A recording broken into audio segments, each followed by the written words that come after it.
Hello আমার গুলুমুলু বন্ধুরা, কেমন আছো তোমরা? নিশ্চয়ই অনেক ভালো আছো। আমি তোমাদের ভালো রাখতেই তোমাদের সব মজার মজার গল্প নিয়ে আসি। তোমরা প্লিজ আমার চ্যানেলটি সাবস্ক্রাইব করে আমার সাথেই থেকো। তো চলো দেরি না করে শুরু করে দিই আজকের ভিডিও। আজকে শোনাবো ম্যাডাম আর ছাত্রের ভালোবাসার গল্প। 5টার কাছাকাছি বাজে আর একটা ক্লাস করেই বাড়ি। সারাদিন বিশ্ববিদ্যালয়ে বসে আছে নাহিদ, তাই মেজাজ বিশেষ ভালো না। কেন যে বিজ্ঞানের ছাত্র হয়ে ভূগোল পড়তে হবে তা নাহিদের পক্ষে বোঝা সম্ভব না। এমন সময় প্রফেসর প্রবেশ করলেন। দেখে মনে হলো ভদ্রমহিলা সবাই মেকআপ করে এসেছেন। আমরা খাওয়ার সময় পাই না আর ওনারা মেকআপ রিটাচ করে ক্লাসে আসছেন। দেখে বোঝা যায় যে এনার সাজগোজের প্রতি একটা ঝোঁক আছে। পরনের পোশাক পরিষ্কার ছিমছাম, গায়ে গোলাপি ভি গলা জ্যাকেটের নিচে একটা ধপধপে সাদা শার্ট, সাথে পরেছেন সাদা রঙের স্কার্ট যা ওনার হাঁটুর একটু নিচ পর্যন্ত আসে এবং পায়ের বাকি অংশ ঢাকা। মাথার চুল পরিপাটি করে একটা দর্শনীয় খোপা করে বাঁধা আর চোখে খুব সম্ভব ডিজাইনার চশমা। হালকা হেসে সুন্দর ইংরেজি উচ্চারণ করে বললেন, দুঃখিত আমার আসতে একটু দেরি হয়ে গেল। আজকে যেহেতু আমাদের প্রথম দিন কিছু জিনিস প্রিন্ট করতে হবে। ডিপার্টমেন্টের কপিয়ারটা গিয়ে দেখি ভাঙা। তাই তবে সুসংবাদ হলো তোমরা প্রত্যেকে এখানে এসে একটা করে সেট আউটলাইন করে নিয়ে আর একটা করে ফর্ম পূরণ করে বাড়ি চলে যেতে পারো। So see you all next week. বলে একটা প্রাণ খোলা হাসি হেসে উনি কাগজপত্র বের করে টেবিলে রাখলেন। নাহিদের মেজাজটা একটু কমা শুরু হলো, কিন্তু কে জানে কি ফর্ম পূরণ করতে কয়দিন লাগে। গিয়ে দেখলো তেমন কিছুই না, একটা চিরকুটের মধ্যে তাদের নাম, বর্ষ, মেজর, কেন এই ক্লাস নিচ্ছি আর লেখাপড়া ছাড়া আর কি কি বিষয়ে আগ্রহী তা লিখতে হবে। ক্লাসটা বেশি বড় না, 30 জনের মতো, তাও আবার আজকে অনেকেই নেই। নাহিদ কাগজটা ওনার হাতে দিয়ে ফেরত আসতে যাবে এমন সময় উনি ডেকে বললেন, ওয়েট এ সেকেন্ড, তোমার নামের বানানটা একটু ভুল আছে। আর এত ছোট নাম কেউ ভুল করে?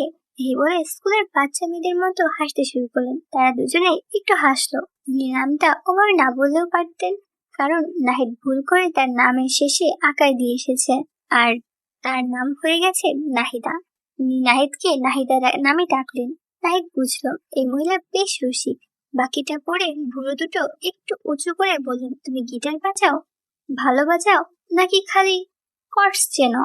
বলে একটা দুষ্টু হাসি ফুটিয়ে তুলেন। নাহিদ হেসে বলল, কর্ডস ছাড়াও একটু একটু পারি। উনি বললেন, মডেস্ট পুরুষ, আজকাল তো তোমরা রেয়ারিটি। আমার একটু একটু গানের শখ আছে, তবে আজ আমি খালি একটু কুরুশের কাজ ছাড়া আর কিছু পারি না। আমি একটু একটু পিয়ানো বাজাই। তুমি ভগনারকে চেনো? জি, আমি তার বিশাল ভক্ত। আমরা তো আবার এক দেশের মানুষ। তুমি কি শাস্ত্রীয় সঙ্গীত শোনো? ভগনারকে তোমার বয়সী খুব বেশি মানুষ চেনার কথা না। আমি মেটাল বাজাই।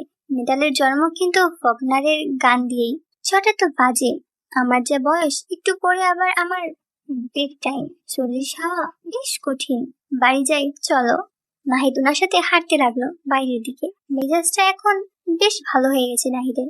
ভূগোল নিয়ে নাহিদের বরাবরই একটু অনীহা থাকলেও এখন একটু চাপ সৃষ্টি হয়ে গেল। টিচার চেহারা চেনে, এখন খারাপ করলে একটু মান সম্মানের বিষয়।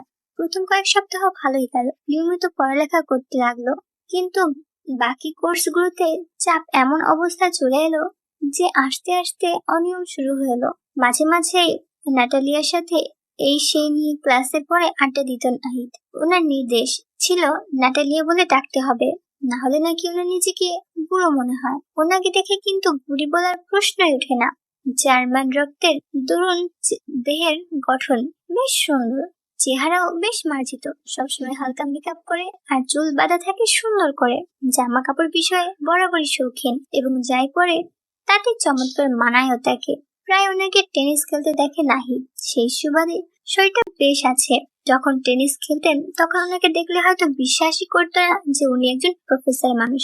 ছাত্রী বলে অনায়াসে কাটিয়ে দেওয়া যায়। প্রথম পরীক্ষার আগের দিন তো নাহিদের মাথায় পাঁচ, কিছুই পারে না নাহিদ।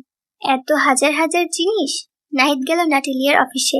আগে সেখানে যায়নি কখনো নাহিদ, যদিও উনি ক্লাসে প্রায় বলতেন বিপদে পড়লে তারা যেন ওনার কাছে যায়। পৌঁছতেই এক গাল হাসি দিয়ে হেসে বললেন, আরে ভ্যান হেলেন নাকি? ভ্যান হেলেন হলে তো আর ভূগোল পড়া লাগতো না। অনেক সমস্যা, মনে হয় না পাশ করব। দেখাও তোমার সমস্যা কতদূর সমাধান করতে পারি দেখি। প্রায় 1 ঘন্টা বোঝালো অনেক জিনিস। মাঝে আরেকটা ছেলে আসলো, ভারতীয়। সে সব পারে, তবু খানিকক্ষণ এসে জাহির করে গেল তার জ্ঞানের পরিধি। কেন সে এসেছিল নাহিদ সেটা বুঝতে পারলো একটু পরে, কিন্তু নাহিদের অবস্থা বেশ খারাপ। নাহিদ প্রায় কান্নার দশা। উনি বলেন, তোমার আরেকটু সময় দরকার ছিল, একদিনে তো সব সম্ভব না। এটা তো কেবল একটা পরীক্ষা, পরের পরীক্ষার গুলোর একটু আগে থাকতে আসতে আমি তোমাকে সব বুঝিয়ে দেব। এখন ছাড়ো, চলো তোমাকে চা খাওয়াই।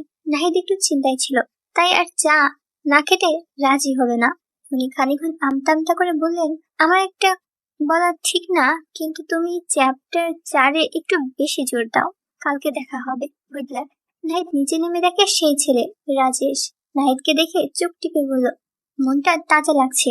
ওকে দেখলে তো আমার মন ছাড়া অনেক কিছু তাজা হয়ে যায়। টেনিস খেলতে খেলতে এত সুন্দর করে ফেলেছে, ইচ্ছে করে গিয়ে নিজের চাহিদা পূরণ করে ফেলি।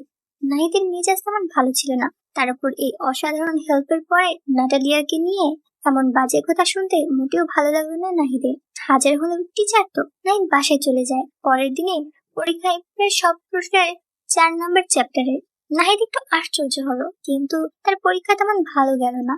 এদিকে একদিনে আরেকটা বাজে পরীক্ষার ফলাফল পেয়ে মনটা খারাপ ছিল নাহিদের। তাই রাতে জিমনেসিয়ামে গেল সে। গিয়ে দেখে উনি এলিপটিক্যাল করছেন। নাহিদ গিয়ে দেখা করতেই উনি একটা গাল ভরা হাসি দিয়ে বললেন, পাশেরটা খালি আছে, উঠে পড়ো। গানের অনুষ্ঠান হচ্ছে। নাহিদ এলিপটিক্যালে উঠে বলল, আপনার টেনিস খেলা আমি দেখেছি। আপনি আমার মতো একজনকে অনায়াসে হারিয়ে দিতে পারেন। আর আপনার শারীরিক ফিটনেস কথাটা বলতে নাহিদের মাথায় রাজেশের কথাগুলো ঘুরতে শুরু হলো। নাহিদের চোখ অনাচ্ছাকৃত ভাবে চলে গেল ওনার সবকিছুর দিকে। কি সুন্দর গঠন, আজ চোখে চশমা নেই, মাথার চুল টেনে পিছনে বাঁধা, ঠোঁটে আর চোখে হালকা রং, সব মিলিয়ে ওনাকে দারুণ দেখাচ্ছে। নাহিদের সারা শরীরে একটা বিদ্যুতের স্রোত বয়ে গেল। মনে হলো ওটা একটু নড়ে উঠল। নাহিদ একটা বড় ঢোক গিলে ওনার দিকে তাকালো, দেখে উনি টিভি দেখায় মগ্ন।